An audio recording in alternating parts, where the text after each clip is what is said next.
رسول الله حبيب الله رسول المحبة رسول السلام. بێگومان ئێمە سیرە و حیات و ژیانی پێغەمبەری خوا بکەین صلی الله عليه وسلم. پێغەمبەری خوا عليه الصلاة والسلام هەموو خەسڵەتە جوانەکانی لە سیرە و لە حیاتیا بەرجەستە بووە لە سەردەم و لە کاتی خۆیدا. یەکێک لەو صیفەتە جوانانە، یەکێک لەو خەسڵەتە جوانانە کە لە پێغەمبەری خوا صلی الله عليه وسلم تایە بەرجەستە بووە، خوای پەروەردگار تایدا دروست کردووە، ئەوە بۆ پێغەمبەری خوا عليه الصلاة والسلام کەسێکی جوامێر بووە، کەسێکی ئازا بووە، کەسێکی چاونەترس بووە، کەسێکی مرد بووە و کەسێکی زۆر ئازا و بەجەرگ بووە. بۆیە ئەگەر تەماشای سیرەی پێغەمبەری خوا بکەین صلی الله عليه وسلم، هەر لە سەردەمی مناڵی پێغەمبەرەوە عليه الصلاة والسلام کە ڕوبەڕووی ئەم هەموو تەحەدیاتانەتە بووەوە، کە بە ڕوبەڕووی ئەم هەموو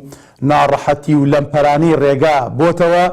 بۆیە شەجیعی و ئازایەتی پێغەمبەری خوامان بۆ دەرئەکەوێ صلی الله عليه وسلم. هەر لە قۆناغی مەرحەلەی مناڵەتی پێغەمبەرەوە صلی الله عليه وسلم، سەرەتای مناڵەتی پێغەمبەرەوە عليه الصلاة والسلام، ئێمە ئەوەمان بۆ دەرەکەوێ کە پێغەمبەری خوا عليه الصلاة والسلام عیزەتی نەفسی هەبووە، چاونەترس بووە، ئازا بووە، یعنی حتا بۆ بژێوی دابینکردنی بژێوی خۆی پێغەمبەری خوا عليه الصلاة والسلام ڕێگەی شوانێتی گردووەتە بەرەوە، عیزەتی وای لێ کردووە کەوا چاوی لە دەستی کەس نەبێ. بۆ نمونە لە تەمەنی کە کاتێک گەیشتۆتە تەمەنی مراهقی بەرەو سەرەوە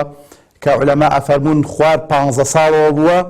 ئەفەرمێ كنت أنبل على أعمامي، شەڕێک ڕوویدا لەو سەردەمەیە کە شەڕی فیجاریان فوجار لەو سەردەمەیە کە بۆیە ناونراوە فیجار، چونکە لە مانگە حرام کراوەکاندا ئەو شەڕە ئەنجامدرا. بۆیە پێغەمبەری خوا عليه الصلاة والسلام وەکو کەسێکی ئازا و جەریء ئەفەرمێ من لەو شەڕەیە بەهۆی ئەوەی کەوا تەمەنم مناڵ بووە تیرم داوەتە دەسمامەکانم. اینجا قۆناغی پێغەمبەراتی پێغەمبەر صلی الله عليه وسلم، پێغەمبەری خوا ڕوبەڕووی ئەم هەموو تەحەدیاتانەتە ئەبێتەوە، ڕوبەڕووی ئەم هەموو ناڕەحەتیانی لەمپەری ڕێگا ئەبێتەوە کە دێنە بەردەمی. مەسەلەن هەر لە سەرەتای بانگەوازی پێغەمبەراتی عليه الصلاة والسلام، پێغەمبەری خوا عليه الصلاة والسلام زۆر جەریئانە، زۆر جوامێرانە، زۆر چاونەترسانە ئەو دینە و ئەو پەیامەی خوای پەروەردگار ئەگەیەنێ بە بێسڵکردنەوە لە هیچ کەس. بۆیە هەر لە سەرەتای هیجرەتیشەوە ئەبینین کە پێغەمبەری خوا صلی الله عليه وسلم کە لە ناو کە چواردەوری دراوە لە مەکەیە، لە واقعێک و لە حاڵەکاتێکی زۆر ترسناکە، پێغەمبەری خوا عليه الصلاة والسلام لە ناو ئەو موشریکانەوە، لە ناو ئەو کافرانەوە، پێغەمبەری خوا عليه الصلاة والسلام چاونەترس و ئازایەنە لەگەڵ ئەبوو بەکرا بۆی دەرەچێ و دەربازە بێ. حتا کە ئەگەنە کێوی ثەور، ئەشکەوتی ثەور، یعنی ئیمامی ئەبوو بەکر لە فەرمایشتی صحیح هاتووە فەرمێ وەڵڵاهی ئەگەر کافرەکان بەس سەیری پێڵاوەکانی خۆیانیان بکردایە و سەریان شۆڕ کردایەتەوە ئێمەیان نەبینی. ئەڵێ وتم ئەی پێغەمبەری خوا صلی الله عليه وسلم، یعنی ئەفەرمێ حاڵەکاتێکی زۆر ئەوم بەسەرا هاتبوو. ئەبوو بەکر فەرمێ پێغەمبەر صلی الله عليه وسلم لەو کاتەیە وەکو ئینسانێکی جوامێر و جەریء و مرد ئەفەرمێ بە ئەبوو بەکر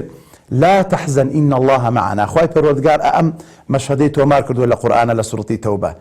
إذ أخرجه الذين كفروا ثاني اثنين إذ هما في الغار إذ يقول لصاحبه لا تحزن إن الله معنا. يعني أما أو بڕی جوامێرێتیە پێغەمبەری خوا عليه الصلاة والسلام، حتى يعني بۆیە هەموو قۆناغەکانی ژیانی لە مناڵیەوە هەتاکو کۆتایی ژیانی پڕ بووە لە جوامێری، حتا لە غەزاکانە. يعني پێغەمبەری خوا عليه الصلاة والسلام خۆی ئەوە شایەدی جوامێری و مێژووی جوامێری و مەردایەتی پێغەمبەر ئەدا، کەوا پێغەمبەری خوا عليه الصلاة والسلام کە خۆی لە 28 غەزوەیە پێغەمبەری خوا عليه الصلاة والسلام بە فعلی بەشداری کردووە. ئەمە دەلالەتە لەسەر ئازایەتی و جوامێری پێغەمبەری خوا صلی الله عليه وسلم. بۆیە حتا سەحابە ئەگێڕنەوە لە فەرمایشتی صحیحە هاتووە فەرمێ کە ڕەتێکیان لە مەدینە دەنگێکی زۆر گەورە ڕوویدا. ئەنەس فەرموودەکە ئەگێڕێتەوە، فەرمێ دەنگێکی زۆر گەورە ڕوویدا، ئەفەرمێ کاتێکمان زانی پێغەمبەری خوا صلی الله عليه وسلم تا خەڵکەوتە خۆی بۆ ئەوەی ئەم هەواڵە بزانێ کاتێکمان زانی پێغەمبەری خوا عليه الصلاة والسلام لەو لاوە بەسەر ئەسپێکە و شمشێرەکەی لە ملایەوە دێتەوە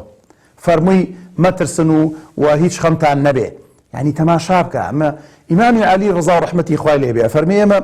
لە غەزوەکانە لە بەدرە لە شوێنەکانی ترا فەرمووی ئەگەر زۆرمان بۆ باتایە پاڵمانەدایە پاڵ پێغەمبەرەوە صلی الله عليه وسلم چونکە قەڵایەکی زۆر قایم بووە لە جوامێری و لە مەردایەتی هەموو غەزوەکان بیگرە لە سەرەتای یەکەم غەزوەوە کە غەزوەی وەدانە هەتاکو کۆتا غەزوەکە پێغەمبەر صلی الله عليه وسلم بەشداری تیا کردووە تا تەبوک ژیانی پێغەمبەر عليه الصلاة والسلام پڕ بووە لە جوامێری و لە مەردایەتی و لە ئازایەتی بۆیە ئێمە کە کاتێک سیرە و حیاتی ئەو پێغەمبەرە خوێنینەوە صلی الله عليه وسلم پێویستە ئەو صیفەتە جوانە لە ناو تاک تاکی کەسی موسڵماندا بێتە دی بە تایبەتی کەسی داعی بە تایبەتی کەسی بانگخواز کە لە ڕێگەی خوایە بانگەوازەکە ئەوە خوای پەروەردگار بڕیوێتەوە لە قورآنی پیرۆزە الذين يبلغون رسالات الله ويخشونه ولا يخشون أحدا إلا الله ئەمە صفەتی پێغەمبەر بووە صلی الله عليه وسلم بۆیە پێویستە ئێمە موسڵمانان و بە تایبەتی بانگەوازخوازان ئەم صفەتی مەردایەتی و ئەم عیزەت و چاونەترسیە لە بواری داعوە و بانگەوازدا تیاماندا بێتە دی و بەبێ سڵکردنەوە لە هیچ کەس پەیام و بانگەوازی خوای پەروەردگار بگەێنین بە شێوازێکی حەکیمانە و بە شێوازێکی ڕێکوپیەکانە لەسەر سونەتی پێغەمبەری خوا صلی الله عليه وسلم. حبيب الله رسول المحبة رسول السلام رسول الله حبيب الله رسول المحبة رسول السلام